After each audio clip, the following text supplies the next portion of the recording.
Hello नमस्कार बच्चों, कैसे हो आप सब। आई होप सब बढ़िया होंगे बच्चों, तैयारी में जुट गए होंगे। साथियों, आज अपन पढ़ेंगे इस क्लास पर 40 ऐसे महत्वपूर्ण क्वेश्चंस जो आगामी एग्जाम जैसे चतुर्थ श्रेणी और बीएसटीसी वाले विद्यार्थियों के लिए यह क्लास बहुत ही इंपॉर्टेंट है। तो जुड़ जाइए क्लास से और बने रहिए वीडियो के अंत तक। जितने भी बच्चे नए जुड़े हैं चैनल को सब्सक्राइब कर लो। ओके, आ जाते अपनी क्लास पर। अपनी क्लास का यहाँ पर पहला क्वेश्चन है, वो है बच्चों कि झालावाड़ के सूर्य मंदिर को किसके रूप में जाना जाता है। तो झालावाड़ का सूर्य मंदिर है उसको किस रूप में जाना जाता है बच्चों।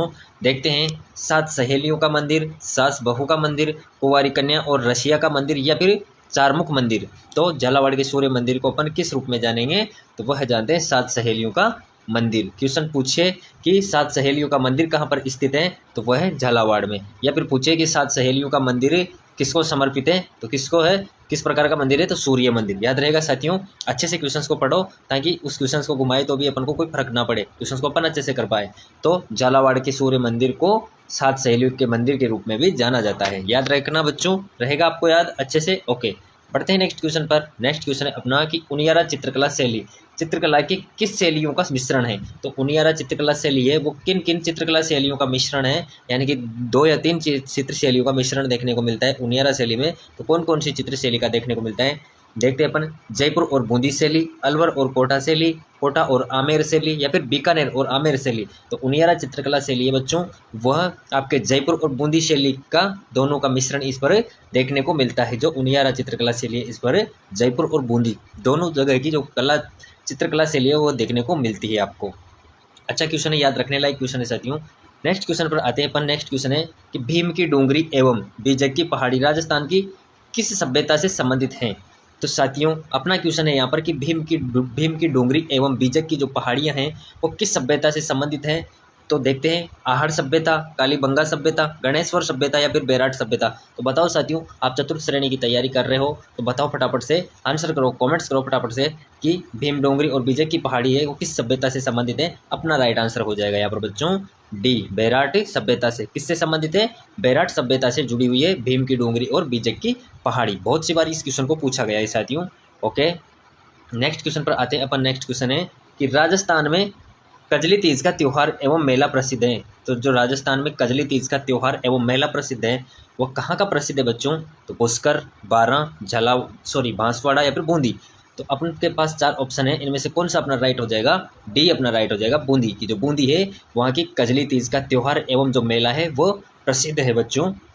नेक्स्ट क्वेश्चन पर आ जाते हैं अपन। नेक्स्ट क्वेश्चन है कि पुरिया नामक पात्र हिस्सा है। तो पुरिया नामक जो पात्र है वो किसका हिस्सा है, तो देखते हैं, जसमा ओडेन नृत्य नाटिका का, गौरी नृत्य नाटिका का, भवाई नृत्य का, या फिर रम्मत लोक नाट्य का। तो किसका है, तो पुरिया नामक पात्र है बच्चों, वह आपके रम्मत लोक नाट्य है उसका एक पात्र है, यानी कि एक हिस्सा है। ओके, आ जाते हैं नेक्स्ट क्वेश्चन पर। नेक्स्ट क्वेश्चन है अपना यहाँ पर कि राजस्थान में हाइड्रोलॉजी एवं वाटर मैनेजमेंट इंस्टीट्यूट अवस्थित है। तो राजस्थान में hydrology and water management institute है साथियों, वो कहाँ पर स्थित है, तो कोटा में, गंगानगर में, बीकानेर में, और जोधपुर में। तो कहाँ पर स्थित है, तो हाइड्रोलॉजी एवं वाटर मैनेजमेंट इंस्टीट्यूट अवस्थित है आपके बीकानेर जिले में। कहाँ पर है, बीकानेर जिले में। याद रहेगा आपको अच्छे से बच्चों, दिमाग में बिठा लो क्वेश्चंस को साथियों, कैसे भी करो, साम दाम दंड भेद अपना काम है क्वेश्चंस को अच्छे से पढ़ते हुए दिमाग में बिठाना। एक बार में नहीं रहे याद, 2 बार पढ़ो, 3 बार पढ़ो, 5 बार पढ़ो, कैसे भी पढ़ो, बस रट लो क्वेश्चंस को अच्छे से दिमाग में बिठा लो कि जैसे ही एग्जामिनर हॉल में एग्जामिनर द्वारा पूछे गए प्रश्न अपने सामने होंगे तो अपन फटाफट से उनका आंसर कर पाए। ओके, आ जाते हैं नेक्स्ट क्वेश्चन पर। नेक्स्ट क्वेश्चन कह रहा है अपना, जनगणना 2011 के अनुसार राजस्थान में 1 मिलियन से कम जनसंख्या वाले जिले थे। तो साथियों, जनगणना 2011 के बारे में पूछा है, 2011 के बाद राजस्थान में कोई जनगणना नहीं हुई है बच्चों। तो अपना क्वेश्चन है 2011 की जनगणना के आधार पर कि राजस्थान में 1 मिलियन से कम जनसंख्या वाले जिले थे वो कितने थे, कौन कौन से थे। तो देखते हैं, सिरोही, बूंदी, केवल जैसलमेर, केवल प्रतापगढ़, या फिर जैसलमेर प्रतापगढ़। ऐसे कौन कौन से जिले थे, तो अपना राइट आंसर हो जाएगा डी, कि जो जैसलमेर और प्रतापगढ़ दोनों जिले थे उनकी जो जनसंख्या थी वो 1 मिलियन से कम जनसंख्या थी इन दोनों जिलों की। अगला क्वेश्चन है अपनी क्लास का यहाँ पर, निम्नलिखित में से कौन सी नदी तोरावाटी बेसिन में प्रवाहित होती है। कौन से बेसिन में, तोरावाटी बेसिन में। बच्चों विशेषता याद रखना, तोरावाटी बेसिन के बारे में पूछा है कि निम्नलिखित में से कौन सी नदी है जो तोरावाटी बेसिन में प्रवाहित होती है। तो काकनी, कांतली, बाणगंगा, या फिर गंभीरी। तो अपना राइट आंसर क्या होगा, कांतली। जो कांतली नदी है वह तोरावाटी बेसिन में प्रवाहित होती हैं। साथियों, क्वेश्चंस को अच्छे से रट लो और जितने भी विद्यार्थी चैनल से नए जुड़े हैं, जो विद्यार्थी चतुर्थ श्रेणी BSTC की तैयारी कर रहे हैं, वो चैनल को सब्सक्राइब कर लो ताकि आने वाली क्लास आपको मिल सके। ठीक साथियों, आ जाते हैं नेक्स्ट क्वेश्चन पर। नेक्स्ट क्वेश्चन है, राजस्थान की 20वीं पशु गणना के अनुसार सर्वाधिक पशुधन किस जिले में है? तो बताओ साथियों, तो जोधपुर, बीकानेर, बाड़मेर, नागौर, तो किस जिले में सर्वाधिक पशुधन में है? अपना राइट आंसर हो जाएगा बाड़मेर। कि जो राजस्थान की 20वीं पशु जनगणना हुई उसके अनुसार सर्वाधिक पशुधन है वो है आपके बाड़मेर जिले में। ओके बच्चों, नेक्स्ट क्वेश्चन है। नेक्स्ट क्वेश्चन कह रहा है अपना, गोवर्धन पूजा अन्नकूट महोत्सव होते हैं साथियों, वो कब मनाया जाता है? तो कार्तिक शुक्ल पक्ष, चैत्र कृष्ण पक्ष, अश्विन शुक्ल पक्ष या फिर भादो कृष्ण पक्ष, तो कब मनाया जाता है? अपना राइट आंसर यहाँ पर हो जाएगा कार्तिक शुक्ल पक्ष। ओके साथियों, जो कार्तिक शुक्ल पक्ष है उसको गोवर्धन पूजा या फिर अन्नकूट महोत्सव मनाया जाता है। नेक्स्ट क्वेश्चन पर आ जाते हैं अपन। नेक्स्ट क्वेश्चन है अपना, वो है कि निम्नलिखित में से कौन सा जलदुर्ग नहीं है? तो इनमें से कौन सा है जो जलदुर्ग की श्रेणी में नहीं आता है? तो बटनेर दुर्ग, गागरोन दुर्ग, केशवर्धन दुर्ग या फिर भैंसरोडगढ़ दुर्ग, तो कौन सा दुर्ग है? तो अपना राइट आंसर हो जाएगा ए, बटनेर दुर्ग। बाकी जैसे गागरोन दुर्ग हो गया, केशवर्धन दुर्ग हो गया, भैंसरोडगढ़ दुर्ग हो गया, ये तीनों दुर्ग हैं, ये एक तरह से जल दुर्ग है। जल दुर्ग यानी कि पानी से गिरे हुए दुर्ग हैं। ओके, और जो बटनेर दुर्ग हैं यह इसमें नहीं है जल दुर्ग की श्रेणी में। इस क्वेश्चन का राइट आंसर ए हो जाएगा। नेक्स्ट क्वेश्चन पर बढ़ते अपन। नेक्स्ट क्वेश्चन कह रहा है, निम्नलिखित में से कौन सा क्रम पर्वत चोटियों एवं उनकी ऊंचाई के अवरोही क्रम के अनुसार सही है? तो बताओ साथियों, कौन सा ऑप्शन सही होगा कि जो पर्वत चोटियां हैं उनकी ऊंचाई के अनुसार अवरोही क्रम? तो अपना राइट आंसर यहाँ पर हो जाएगा डी, कि जो बैराट, नाग पहाड़, भवाई और बेरच जो पहाड़ है वह ऊंचाई के अनुसार, अपना राइट आंसर हो जाएगा अवरोही क्रम के अनुसार डी। ओके, नेक्स्ट क्वेश्चन है साथियों अपना, वह है यहाँ पर कि कोपेन की जलवायु वर्गीकरण के अनुसार राजस्थान में CWG जलवायु पाई जाती है। तो बताओ साथियों, जो कोपेन की जलवायु वर्गीकरण है उसके अनुसार राजस्थान में CWG जलवायु पाई जाती है, वो किस क्षेत्र में पाई जाती है? तो शुष्क प्रदेश में, अर्ध शुष्क प्रदेश में, दक्षिण पूर्वी प्रदेश में या फिर हाड़ौती पठारी प्रदेश में। तो अपना राइट आंसर क्या होगा? अपना राइट आंसर हो जाएगा सी, दक्षिण पूर्वी प्रदेश में। किसमें? दक्षिणी पूर्वी प्रदेश में। ओके, नेक्स्ट क्वेश्चन अपना, वो है कि निम्नलिखित में से कौन सी नदी सुमेलित नहीं है? तो निम्नलिखित में से कौन सा है वो सुमेलित नहीं है? एक तरफ है अपने नदी, दूसरी इस तरफ है उत्पत्ति स्थान की कौन सी नदी का उद्गम स्थल कौन सा नहीं है या कौन सा है? तो उसमें से असंगत अपन को देखना है। 4 ऑप्शन है उनमें से, तो सोम, बाबलवाड़ा पहाड़ियाँ या फिर जाकम छोटी सादड़ी, बनास कमनौर पहाड़ियाँ, सागी जसवंतपुरा पहाड़ियाँ। तो अपना राइट आंसर क्या हो जाएगा? ए, कि जो सोम नदी है वो बाबलवाड़ा पहाड़ियाँ से उद्गमित नहीं होती है। तो असुमेलित कौन सा हो जाएगा? वो हो जाएगा ए। ओके, जैसे जाकम नदी है तो जाकम नदी का तो छोटी सादड़ी से उद्गम हुआ है, तो ये तो सम्मिलित है।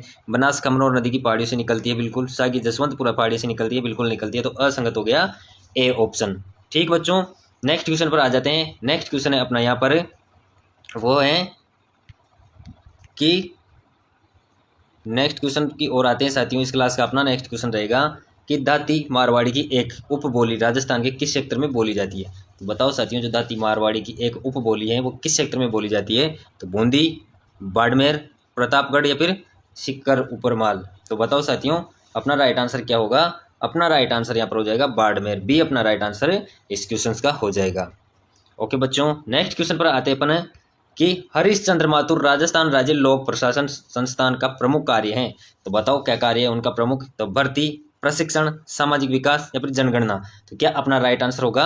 प्रशिक्षण, बी अपना राइट आंसर यहाँ पर हो जाएगा। नेक्स्ट क्वेश्चन पर आ जाते हैं बच्चों, फटाफट से आंसर किया करो कमेंट्स बॉक्स में आंसर करते हुए। चलो बच्चों, कि राजस्थान से अधिकतम 4 बार राज्यसभा के लिए कौन निर्वाचित हुआ है? तो बताओ फटाफट से कि राजस्थान से अधिकतम 4 बार, यानी कि 4 बार कौन है जो 4 बार राज्यसभा के लिए निर्वाचित हुआ है, यानी कि विधानसभा में विधायक पद पर आसीन हुआ है 4 बार। तो कौन से हैं वो? तो अशोक गहलोत, गिरिजा व्यास, ज्ञान प्रकाश पिलानिया या फिर रामनिवास मिर्धा। तो अपना राइट आंसर क्या हो जाएगा? डी अपना राइट आंसर हो जाएगा रामनिवास मिर्धा। जो रामनिवास मिर्धा है ये राजस्थान से अधिकतम 4 बार राज्यसभा में पहुंचने वाले व्यक्ति हैं।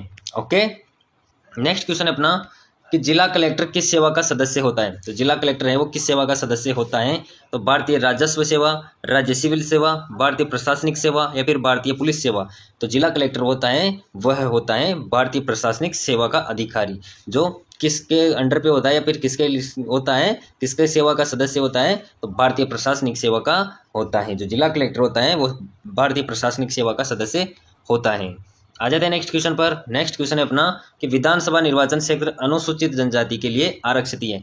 तो कौन सा विधानसभा निर्वाचन क्षेत्र है जो अनुसूचित जाति के लिए आरक्षित है, तो देखते हैं उदयपुर, चित्तौड़गढ़, बांसवाड़ा या फिर भीलवाड़ा। तो कौन सा है, तो अपना राइट आंसर हो जाएगा सी, बांसवाड़ा। कि जो बांसवाड़ा विधानसभा निर्वाचन क्षेत्र है वो अनुसूचित जनजाति के लिए आरक्षित है। यहाँ की जो सीट है वो फिक्स है कि यहाँ से जो भी जितनी भी बार विधायक का चुनाव होगा उसके लिए जो सीट होगी वो अनुसूचित जनजाति के लिए आरक्षित है, यानी कि वह फिक्स है उनके लिए।